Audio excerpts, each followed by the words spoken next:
We're in the ElevatedX suite. I guess this is like a little suite, right? Waiting for Kristel Penn to come and make her appearance. Woo!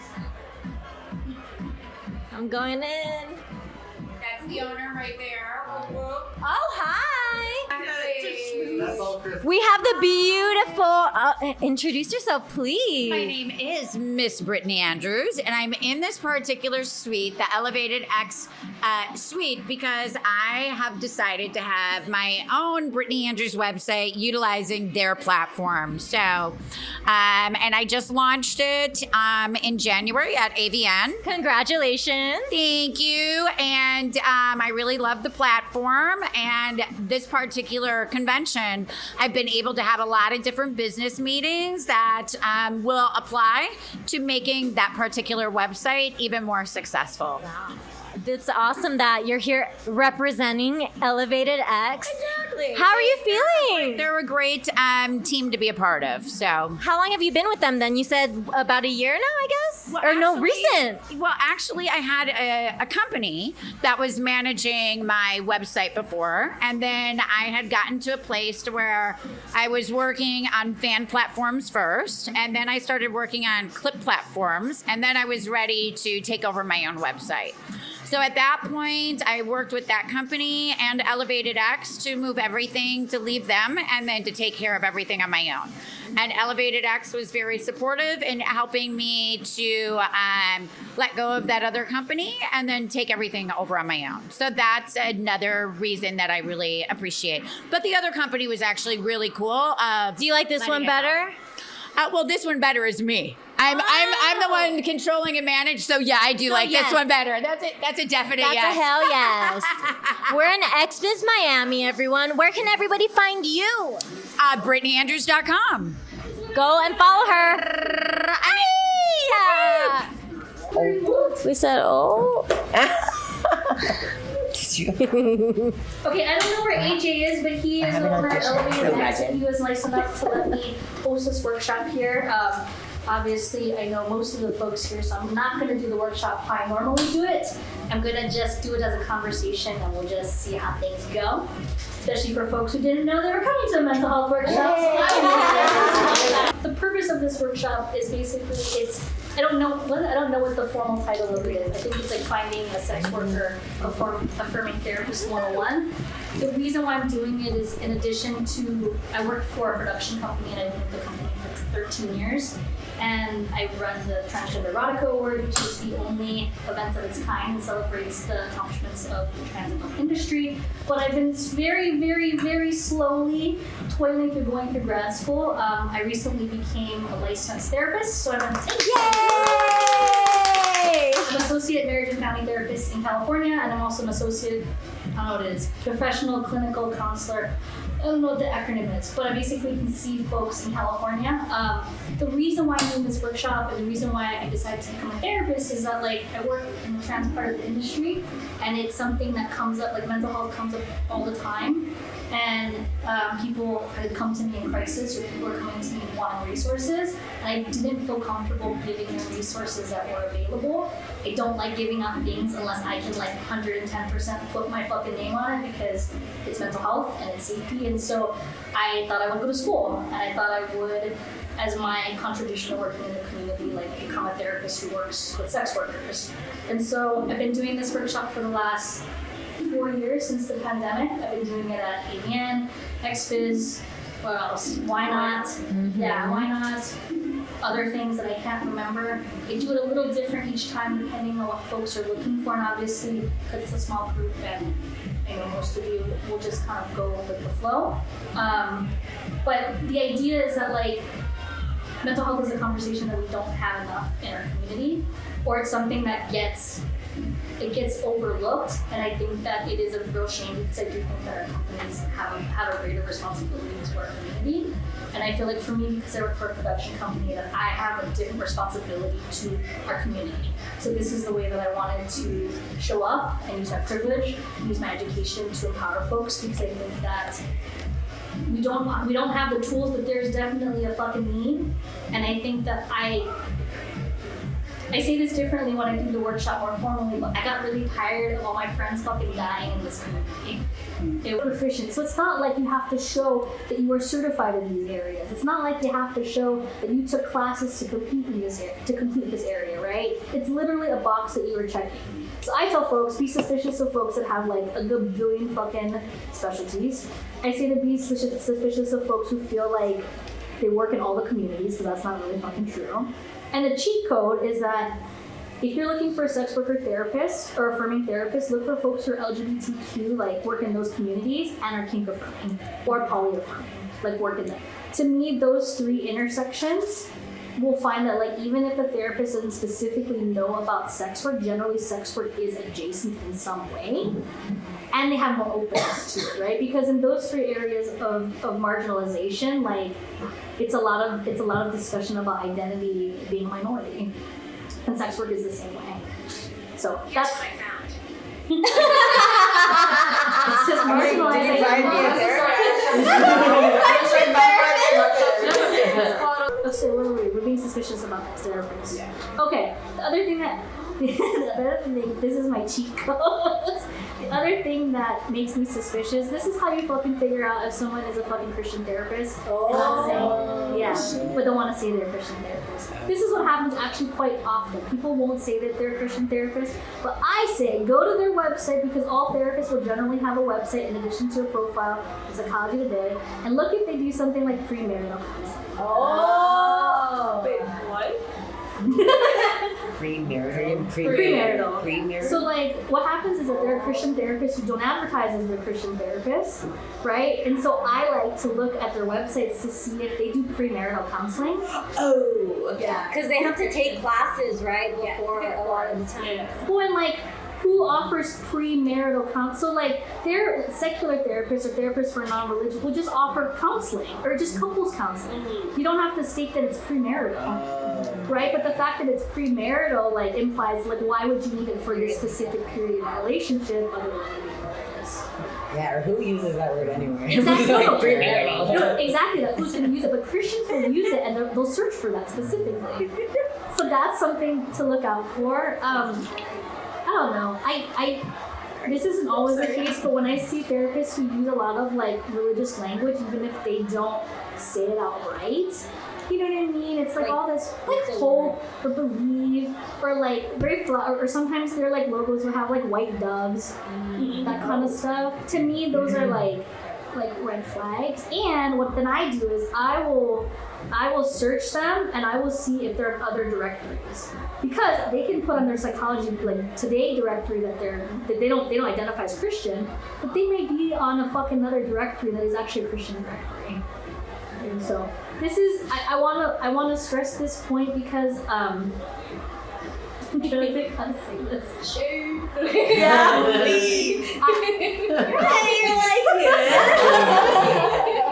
I want to say this because no matter. Oh, it's getting sweeter. Yeah. There are services within our industry who offer therapists. I say, and you can take what I say with a grain of salt too, and I encourage you to be discriminatory towards me as well, but discern for yourself. There are, in my opinion, folks that work in our communities that should not be working in our communities. I feel like there are organizations that are Christian that don't say they're fucking Christian. And if they're not overtly Christian, there is a Christian framework, or there is residue of the Christian framework. And I feel like if you're gonna be that, that's fine, but be clear. You know what I mean? Like, you would make a different decision if someone was clear that that's the framework. I don't like being fucking tricked. And the reason why I don't send people anywhere to other organizations is because I don't want anyone to get tricked. I would rather you take all the information that I give to you and use it for anything. If you're gonna use one of the organizations that provide cheaper, like what is it, whatever. What is the word? Whatever. That offers therapy at like a lower price.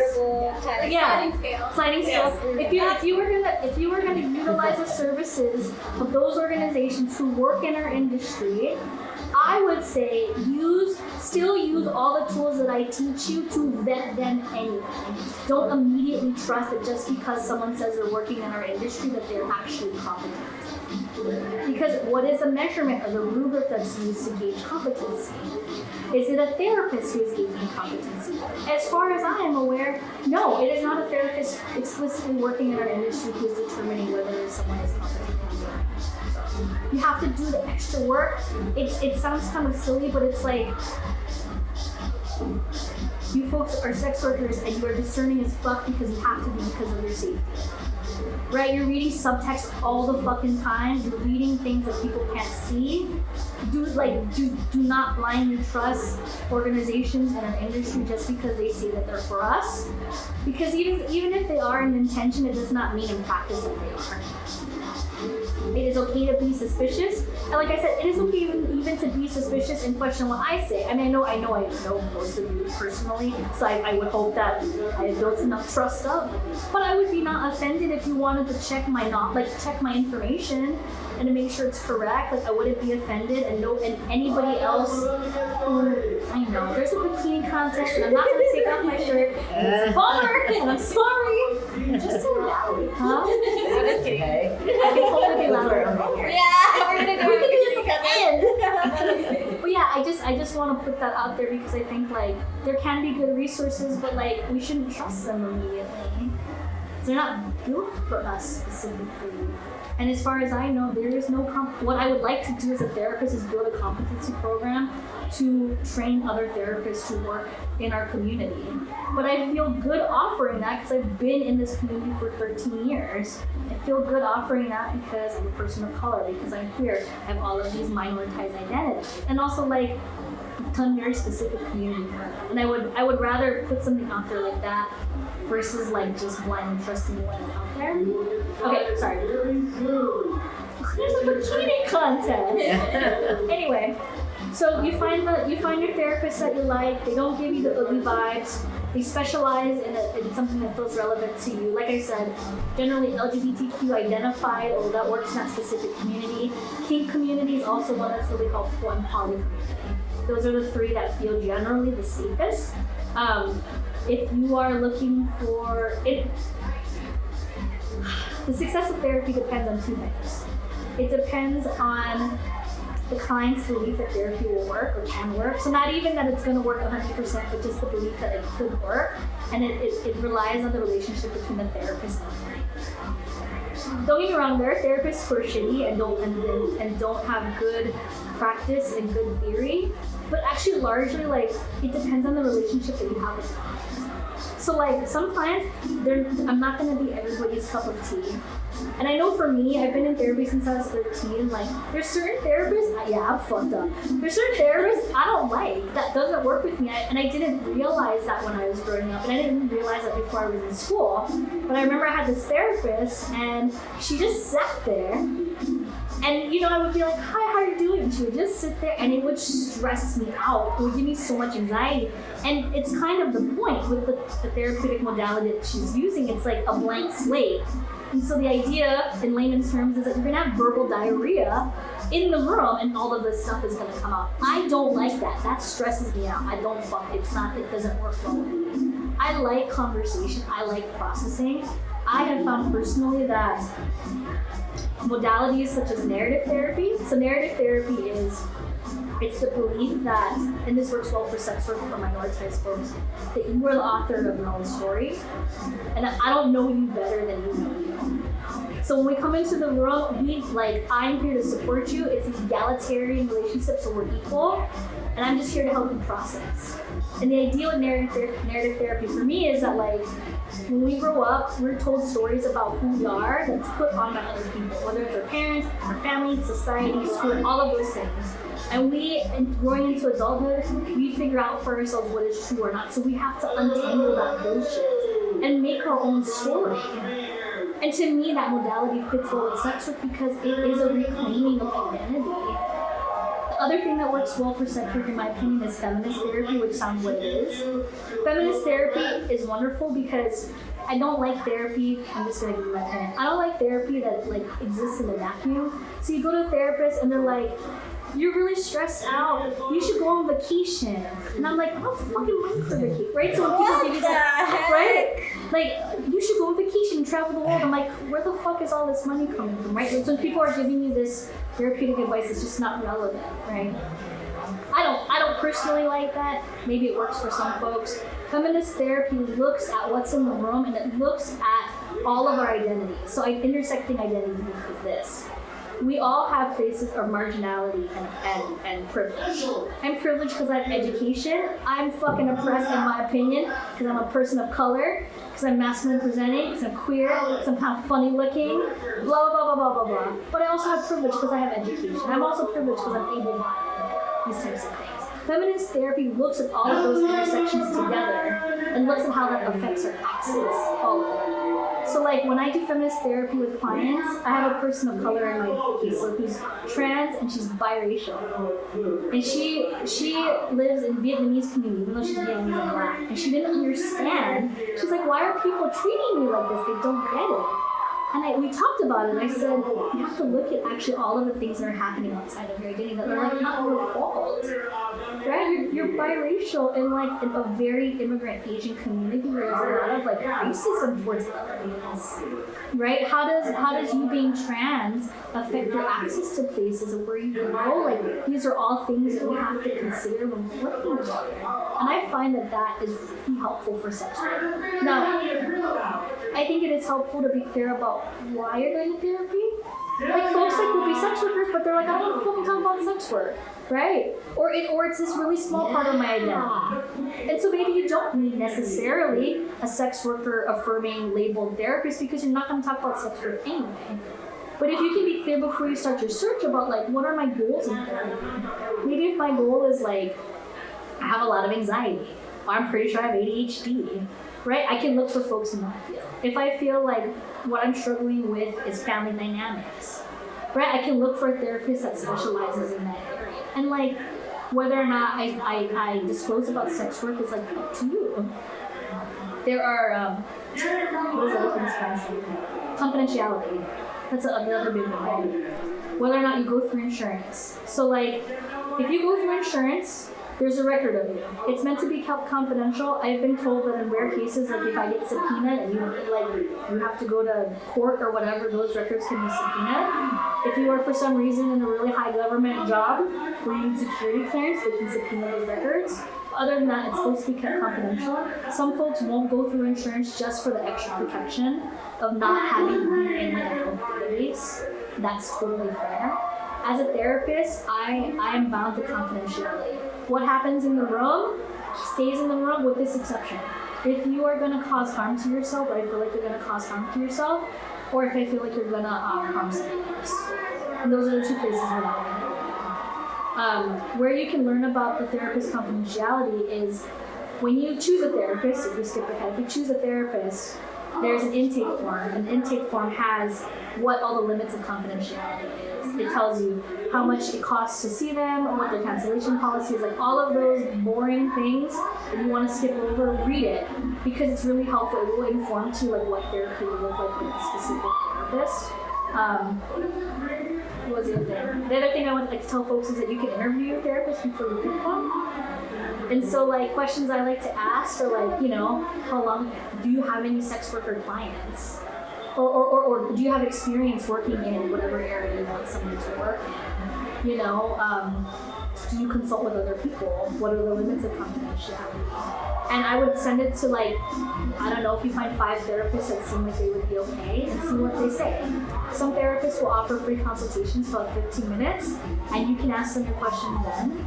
And you can get a feel if you like them personality-wise. I've definitely like pick the therapist, and in the picture I'm like, we're gonna be like a good fit and talk, and then it's really fucking awkward, and I'm like, I wish I knew that sooner, right? So the sooner you can interview someone, the sooner you can potentially like weed out people that aren't gonna be a good fit and then not have to pay into it.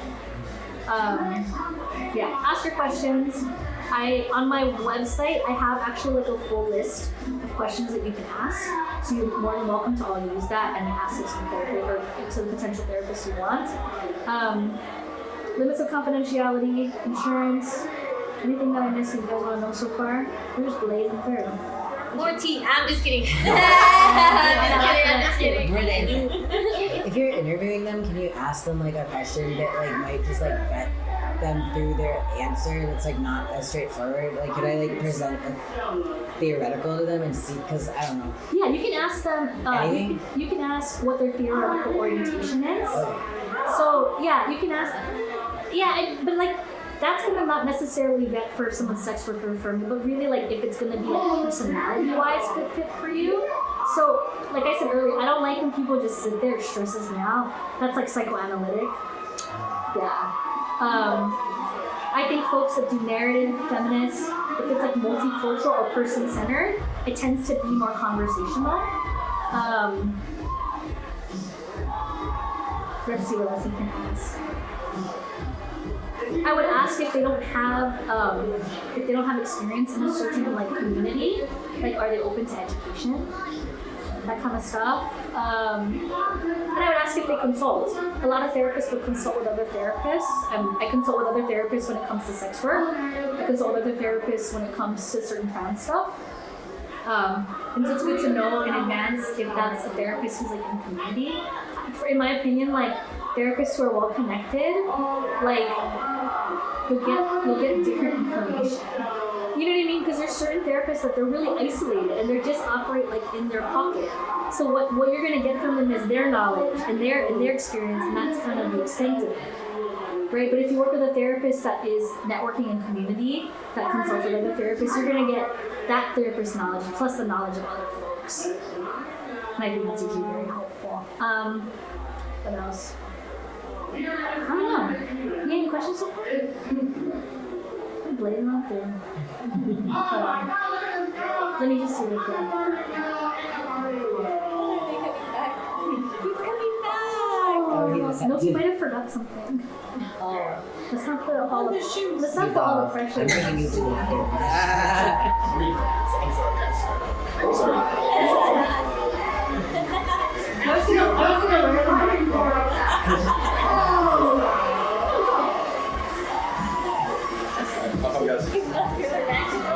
Anyone you want to bring in? Made this therapy a lot better. I'm just kidding. Saucy. Therapy, okay. Okay, other questions to ask. What kind of training do you have, or like certifications? So like I'll do extra trainings like in certain areas that are important to me. It's good to know their general availability. God forbid you go through all the effort of interviewing somebody and they're just not available when you want to see somebody anyway. What is your preferred method of communication? Some therapists will text. Some people are old school and just want the phone. I usually do email and phone. If medication is relevant, it's good to ask a therapist if they have a psychiatrist that they can recommend, because finding a psychiatrist on your own is its own process. And psychiatrists, in my opinion, are not for me. Ooh, more tea. Yeah, it's a different degree, right? So like what the psychiatrist is looking for is different than what a therapist is looking for. So it's easier if they have someone who's already working with them. How long do you think therapy will take? How often do you encourage clients to come to session? So in the consultation, when you tell the therapist kind of what you want to work on, some therapists have a modality will say like, I recommend you coming once a week or bi-weekly or whatnot. So like if that's a barrier for you, either for scheduling or cost, like it's good to know up front. Also, when you're looking on Psychology Today, you can actually look for folks who do sliding scale. So it might have like the full price, which is like $150 to $190. But if you have insurance, you could do a super bill, which means that like you'll submit the claim to insurance and you'll get like a portion of the money back, especially if you have insurance anyway. Or you can ask if you're sliding scale. If you go to Open Path Collective, licensed therapists basically have to sign up and offer like discounted services. So you'll get services for like $60 from like a licensed therapist. So that's also like a good whatever.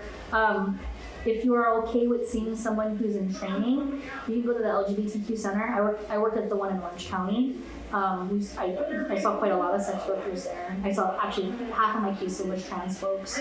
Yeah, actually, so the center in Orange County, so before COVID, they would see people in person. And my supervisor has worked for there when she was a trainee, so like a really long time. And so a lot of the trans sex workers would come to the center. And so my my supervisor was like very, very messy. So she would buy gigantic boxes of condoms from Costco because she was like, please just, you know what I mean? Like, I want this available. You know, the clients were saying that they were going to go work after, but that it was expensive to be safe. And so, like, that was something that was done. And so, like, you can go to certain centers and they are already built to, like, support community in a very specific way and also work with sex workers anyway. Let's see. Okay, real quick, the client bill of rights. Like I said, everything else is on my website. There's like a long, like very formal version, so I recommend looking at that because I'm just gonna make it crude and quick. The main things is like they have the right to not. This might seem obvious, but I want to see it. Like, you have the right to be treated with respect and dignity. You have the right to not be abused. Like I said, the back of the fucking book has people being really shitty to clients, so it does happen, but to know that there is protection. You have the right to ask about your care. You have the right to check in with your therapist. You have the right to actually ask for a copy of your notes. Oh! So the thing is, Shit, that's really Let me see your notes. a few things to know about that. If you have Kaiser does this thing now where as soon as you see a doctor, they fucking type up their notes and you can see it already. Yeah, that's not my favorite. But it would make me feel better. Yeah, it's like very stressful to see. But actually, you can request the notes. Now, I would think about why you want the notes. You know what I mean? And sometimes a therapist may not want to give you like the whole note, not really to be secretive, but because it's like coded in a certain way. But you can ask for a summary of notes. So the way the therapist notes are written, if this is helpful, I code all my notes so that if I get subpoenaed, it's really hard to figure out the information in there. So for my sex worker clients, I don't disclose that they do sex work. So if for some reason I have to go to court and I have to testify and they pull those records, it will be very hard to discern that my clients are doing sex work. Can you request that? Request what? Not to like have that in the notes? No. Okay, the therapist can make whatever notes. So hopefully you find someone who deals with other sex workers. Yes. I mean, you can, so like, the notes are generally very coded, also because it's a pain in the ass to do. So like, if you're thinking like, oh no, my therapist is gonna write like, I saw a client and then they did this and the client's name is that, like none of that stuff is in there. It's really like, I'll put like clients, I'll put CL, client processed, work stress, right? Like really, really coded. You know what I mean? Because like when we are writing notes as a therapist, we are doing it for you. So we're writing actually like at the highest level of protection to protect your privacy. So like I don't give a shit about insurance, I don't give a shit about court, I care about the client. And so that's how that is the code of ethics that we are following. But like I said, you can also ask. And then there's like a section where it puts, so like the top section is like what the client tells me. And I don't say a lot, I make it really like brief so that I can remember later. Or if the client moves on and like takes their notes, then they have something. And then at the bottom it puts like what I do. So like instead of me being like, I affirm that it was okay to see this client, I don't put that. I put like, I use feminist therapy framework to validate clients' feelings. Right? And you and I will know it was in session, but like the court won't know. Yeah. But I mean, that's like a real concern, right? Because it's like you're gonna go see a therapist. They're writing notes when you're talking, and you're like, what the fuck are you writing down? Writing about me. Right. Well, you know, if this is helpful, there are therapists who do that. I tell clients at the beginning when we do our intake. So the intake is when you get to know the therapist and they'll go over all the specifics of the form. I tell them like I type notes because my memory is shit and I have ADHD. So like I'll maybe type something to remember for context.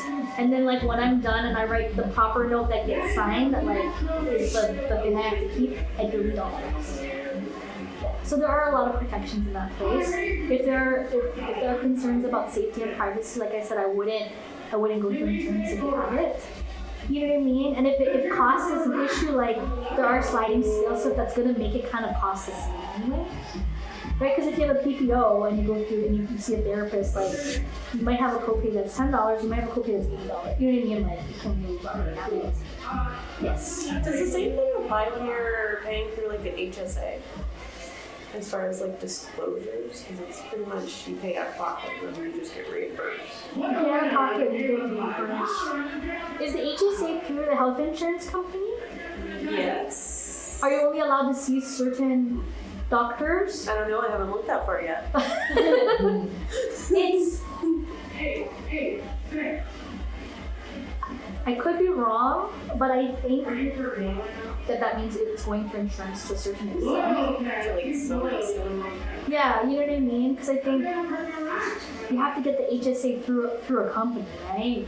Yeah. And so even if you have the freedom to see folks in that network, you're going to have to take notes and stuff like that.